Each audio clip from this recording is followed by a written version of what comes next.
4 manifestations qui peuvent potentiellement dire que tu es hypersensible. La première, c'est que tu as besoin de routine et que si jamais il y a quelque chose qui change de tes habitudes,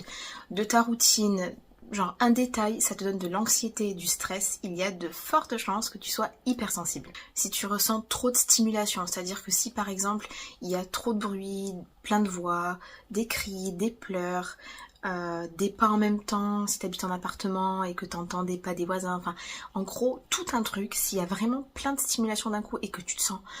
genre t'as envie juste de te mettre dans un coin, de boucher tes oreilles et que ça te donne de l'anxiété, il y a de fortes chances que tu sois hypersensible. Troisième chose, c'est que par exemple quand tu es dans une situation sociale, quand tu es quelque part et qu'il y a des gens que tu les connais pas forcément et que tu ressens ce qui se passe dans l'air, que tu comprends au bout de quelques minutes, mais très rapidement, ce qui se passe entre une personne et l'autre, un petit peu ce qu'il y a entre elles, les tensions, s'il y en a, etc. Enfin en gros, tu ressens tout dans l'air, genre les choses les plus minutieuses, les trucs que les gens ne voient pas,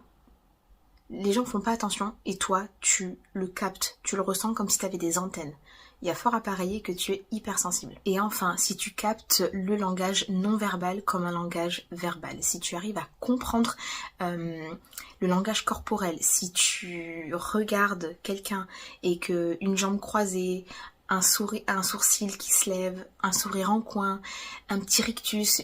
une mimique, enfin genre le moindre truc,